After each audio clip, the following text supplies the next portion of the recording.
Pressbox Sports Radio. Now on the air. Here's your host, Baltimore's true sports radio icon, Stan the Fan on Fox 1370 Sports Radio.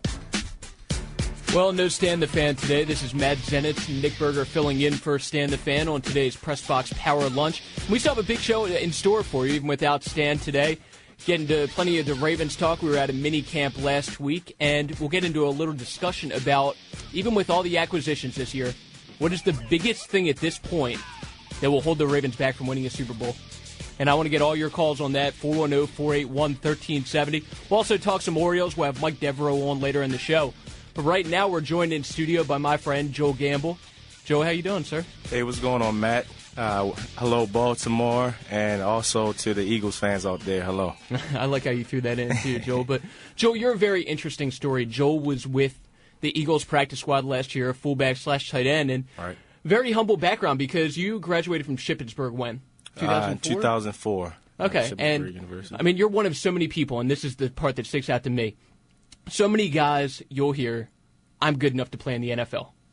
And all I need is that opportunity. Right. You were one of those guys. Right. I remember Troy telling me all last year, Joel is good enough to make it to the NFL. He tells me all the time he's good enough to make it to the NFL. He just needs the opportunity.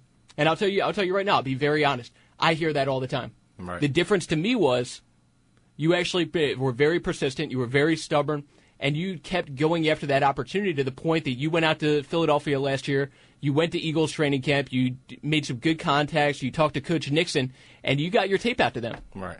And you persevered, and you managed to do something that most of those guys that say, I can make it, never do, which is actually make it. And you got signed last December. So just talk about that roller coaster ride, because you graduated in 2004, like we said, and just that roller coaster journey for 5 years before, I guess, you finally reached that high level and reached the NFL last year. Right. Well, graduating from Shippensburg University, being a Division II school, not too many. It's not a D1, so not too many guys come straight out of D2 schools and go straight to the NFL. My journey was basically a 5-year journey, coming from arena football, Arena 2, then playing for the D.C. Armor last year. Right before I got signed with the Eagles, it was a long journey, and also my trainer Troy Jones. He helped me with just getting faster, stronger, better agility, as you saw yesterday when you came out to check us out, man. I don't know. I was disappointed in you, man. He puts us on the bungee cords, man. He has a sprint. So it was definitely a good experience. I thank God for the opportunity to actually play in the NFL. And, I continue to go on my journey with this right now. Well, talk about how gratifying it was to just go through all of that, go through 5 years of people telling you you're not going to make it, Joel, and you're like so many people, to actually being out there and being at practice with Brian Westbrook, with Michael Vick, with Donovan McNabb, catching passes from Kevin Cobb. What was that like? Just how gratifying was it? Man, it was a blessing, man. Just pulling up in the parking lot, seeing the Eagles sign every morning, 6 o'clock every morning, just going to work. And I'm just, loving every moment of it. Going to meetings, film, practice with Michael Vick. People ask me all the time, you stand next to Michael Vick, man? Yeah, I catch passes from him too. So it's definitely a blessing, good experience.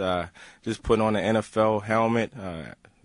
It's a blessing, man. And Joel, you have some local flavor too, because you went to Carver High School in Baltimore, right? And some other local flavor because Michael Vick won the Ed Block Courage Award last year. I'm not sure. Were you part of that voting process? Yes. The whole team. Yeah. What was the talk around the team? Because I'm sure you heard all the controversy around Baltimore about Michael Vick winning after everything with the dog fighting and Michael going to jail.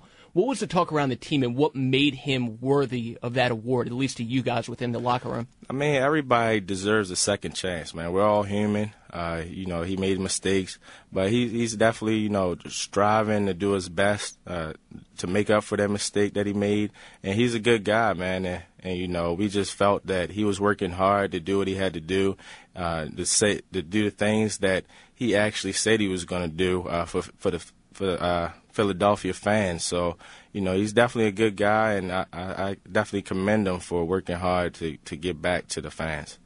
Now, Joel, we know Donovan McNabb has moved on, and you're there with Michael Vick and Kevin Cobb. Right. Obviously, we've heard Deshaun Jackson talk and feels pretty confident about this year's team. How do you feel about this year's Eagles? Man, Very exciting team. Everybody's explosive in the offense. The offense is explosive, man. Mm-hmm. So Kevin Cobbs, he's no slouch. Everybody knows that he could play when he actually got his opportunity. So, and Michael Vick can as well.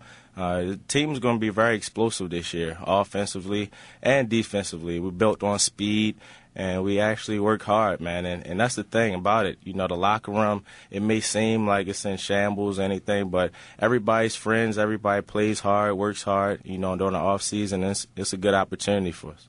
Matt Zenitz and Nick Berger filling in today for Stan the Fan on Pressbox Power Lunch. Joel Gamble in studio with us right now. And, Joe, I don't know if you have any favoritism. You're a Baltimore guy. You were with Philadelphia last year. Where does your favoritism lay? And I guess what team do you pull for at this point? Well, man, you know, being from Baltimore, you know, it'd be nice to play for Baltimore, but... Well, I'm sure you weren't happy when you saw them draft two tight ends, right? Right. But, you know, any opportunity I could get, man, just to show my talent out there on the field, it's a blessing from God. Like you said, you know, not too many people get the opportunity to play in the NFL. So, you know, whatever team the case may be. Right now, I'm talking to Baltimore, you know, trying to make some things happen as far as that with the fullback and tight end position, as well as Seattle. So, you know, wherever the Lord may lead me to go, and I'll be blessed to actually show my talent on the field, and that's what's going to happen. And just to backtrack a little, I know I mentioned Coach Nixon a little bit in the first question, right. But just talk a little bit more about his role in your journey and how he was able to be such an instrumental part of you finally making with the Eagles, because that's something, when you told me your story last week, just it really stuck out to me about how you were able to keep that contact with him over that 5-year period and then right. use him as a platform to finally get to that level. Right. Coach Nixon actually recruited me out of high school to go to Shippensburg University. He moved on while I was at Shippensburg University, and he had a couple coaching opportunities, head coaching. He coached at Temple as well as Tennessee, I think it's Chattanooga. And then he ended up with the Eagles organization. And I stayed in contact with him. I stayed in contact with all my Shippensburg coaches, you know, and he just knew that I worked hard and, you know, continued to strive to be the best that I could be and make it to the NFL. And he saw that in me. And, you know, he definitely saw the hunger that I had to actually get to the NFL. And that's where he was able to help me out. Now, I told you the part that stuck out to me, the fact that, unlike most of these guys that talk about the fact that they can make it, you actually made it. What sticks out to you, though, and what makes you different from all those other people that talk about how they can make it to that level, that they have the talent? What makes you stick out, at least to yourself? Stubbornness, man. You know, everybody's like, oh, well, you know, the percentages are that, you know, and then you come from a small school, but hey, man, you got to be stubborn. You got to go for what you want.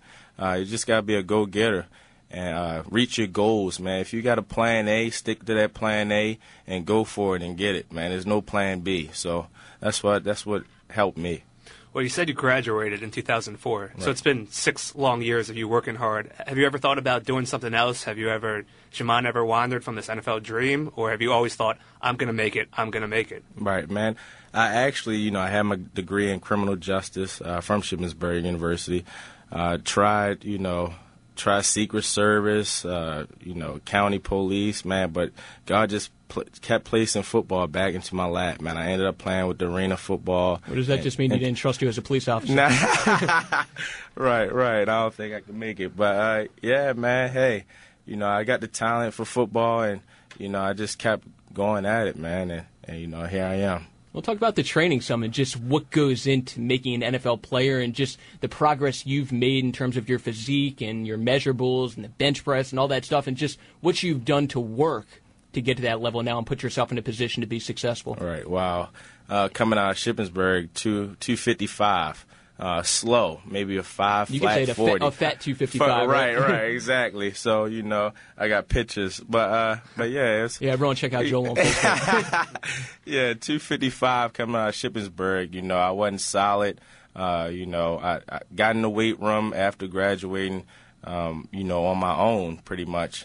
And I was a trainer and, you know, pretty much started trying to chisel my body up. But it was a bodybuilder type body. Got up to 275, I think it was, and I finally met Troy Jones, which is the trainer out at TZ Sports. Man, I had a workout with the Cowboys, so actually they were recruiting me as well. And he got me down to about 255, back to where I was at Shippensburg, but I was solid, you know, faster, stronger. He got my 40 down from a 4.83 to a 4.65, I think it is, and